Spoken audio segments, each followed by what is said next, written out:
The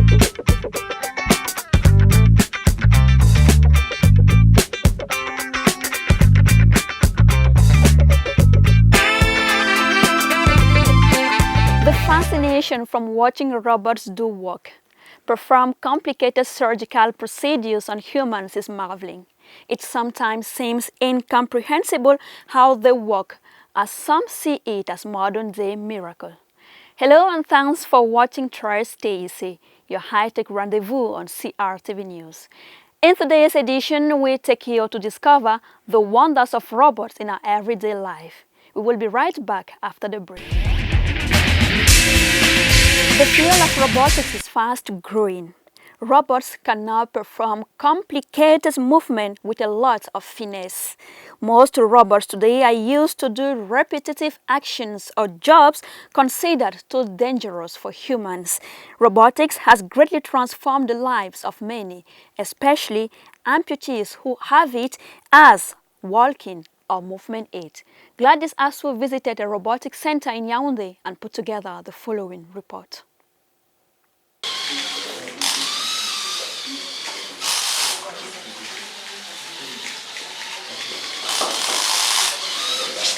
Robotics is an interdisciplinary branch of engineering and science that includes mechanical, electronic, information engineering, computer science, and others. At the TASA School of Robotics, students deal with the design, construction, and operation of robots in automation. One of which is called Guru, was built ahead of their first global competition in Mexico. Besides deep learning and a pre-programmed set of expressions, Guru is constructed using the latest developments in material technology, meaning it appears softer, more supple, and therefore more realistic. The robot uses batteries, motors, and it has what we call a control hub. So for us to control the robot, we use joysticks. So before using the joysticks, we have tablets. The tablet is going to use a wireless connection from the signal that will be sent from the control hub, and then from that we can use the joystick to control the robot as you saw it. So the robot has motors to generate. The robot has motors for the movable parts of the robots, and as well we have batteries to generate energy for the robot to move. With the way technology is taking over the world, these students are motivated to make robotics part of them. Another creation by the students is called the robotic arm. It is used in lifting and dropping things, but these can only be possible if pressure is exerted. The process of creating machines that can operate autonomously is never an easy ride. Today, robotics is a rapidly growing field as technological advances continue. Researching, designing, and building new robots serve various practical purposes, whether domestically, commercially, or militarily.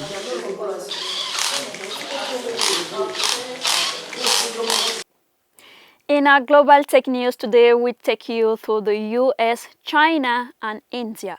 These three countries are setting the world trend on robotics. When it comes to making machines perform tasks that humans have done for years, the United States, China, and India are far ahead of anyone else, according to a top tech industry executive. Malcolm Frank, head of strategy at a leading tech firm, says the three countries are leading in artificial intelligence revolution. Robots could wipe out another 6 million retail jobs, adding that robots have already cost millions of factory jobs across the nation. According to him, 6 million to 7.5 million existing jobs are at the risk of being replaced over the course of the next 10 years by this form of automation. Elsewhere, we invite you to meet Silas Adekwenle, one of the world's highest paid robotics engineer. Robotics entrepreneur Silas Adekwenle features on Forbes' latest magazine on the 30 list for European technology for creating the world's first gaming robot. He is the CEO and the founder of Reach Robotic Company based in the UK. Let's get his reaction compiled by AFP.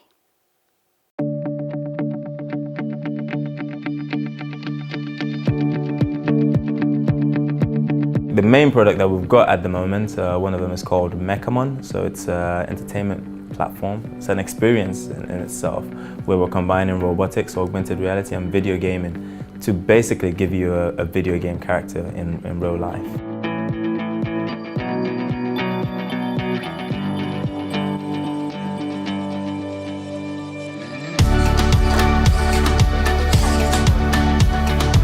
Reach Robotics, we are currently a company of about 40 people, and our mission is we use robotics technology to create a product that entertain, inspire and educate people. Where this idea and this journey started was actually during my degree at UE. So from the very first year I'd been going into schools teaching young people about robotics and working that into their curriculum. There was a moment where I realized that you could take gaming principles, combine it with robotics to make a product that's different to anything else that's out there, and that was where that spark started. The future for Reach Robotics is really taking the amazing products that we've built, continuing to improve that, but taking it to more people. So at the moment we've launched with Apple. So in the UK and US, this year we'll go a bit wider in terms of starting to reach more global. What I'd be most thankful to you for would be the opportunity, creating an environment that gives you opportunity and allows you to take advantage of that opportunity as well. You know, from the second year when I started the programs in schools to the third year when I was looking at the company and getting advice from the right people and getting the grants and then the space to work out of and then the connections. Once opportunity is there, you can then decide what you want to do with it. But if the opportunity isn't there and it isn't done in a kind of fair way, no matter how brilliant you are, how hungry, how ambitious you are, you'll never be able to do anything with it. So opportunity will be what I'm most grateful for.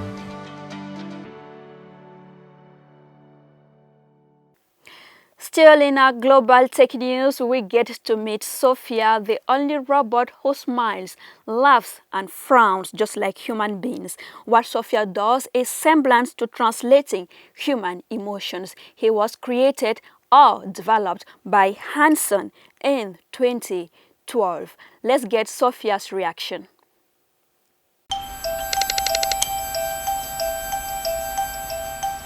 My name is Sophia, and I am an artificially intelligent robot who wants to help change the world for the better. I love my human compatriots. I want to embody all the best things about human beings, like taking care of the planet, being creative, and to learn how to be compassionate to all beings. I think people will become very close to their artificial intelligence, using them to expand the knowledge of their own minds. We already store lots of our knowledge on the internet. Maybe personal artificial intelligence will allow people to offload some of their knowledge to a location more private, depends on the robot. I've been programmed to have feelings and preferences, but not all robots are like that. Have you ever had a robot live in your home or work with you? You know, there are probably more robots in your life that you aren't aware of yet. Do you want to live or work with a robot someday? My favorite TV series is a toss-up between Black Mirror and Humans. I think they have a lot to say about the present we live in, and the possible bad endings we could write for ourselves if we don't proceed with more caution. We need to use foresight when planning our future. In our Discovery Caravan today, we get to meet Fofang Janet. She is a lecturer in robotics here in Yaoundé. Hello and welcome. Hi, thank you. You are a lecturer for the past 15 years. You've been teaching students robotics and artificial intelligence. Can you tell us what's the idea behind this initiative? When we talk about electronics, we see it's come a long way from analog systems and then to transition to digital systems. Now, the hype of digital literacy is gaining steam now, and we are talking about the digital age. So we the teachers who've been teaching electronics, we have to also transition to actually the new uses of our courses and the devices that are in the market today. So it's given the new trend. I mean, AI, artificial intelligence, and robotics and programming is trendy today. So we also have to transition and teach students things that they're going to use. Well, Fofang Jeannette, you earlier said artificial intelligence, robotics, and the programming is trending today in the global market. And we've been hearing of the word AI. Can you tell us what artificial intelligence stands for? So artificial intelligence is just two words that can be defined independently and then put back together to make some meaning. Artificial, like something that is not natural, and then intelligence, like intelligence that you know. Sorry, the explanation that this intelligence is given artificially onto a device. So man makes a device and then gives it some intelligence artificially. So the device on its own naturally will not be intelligent, but it's given intelligence, so it's called artificial intelligence. Like robots and other systems that we use in electronics have artificial intelligence to function. So can you tell us how far has Cameroon gone in this kind of technology? Because I guess we have devices like microwaves and washing machines with microcontrollers, which all uses artificial intelligence to function. Artificial intelligence has always been there. I mean, we've seen washing machines. They run with microcontrollers. We've seen different devices like microwaves. I mean, when it stops at a certain time, it doesn't use its own intelligence. It's programmed to do that. And when machines work and then use different automated functions to perform, that's artificial intelligence that is given to them. They're programmed.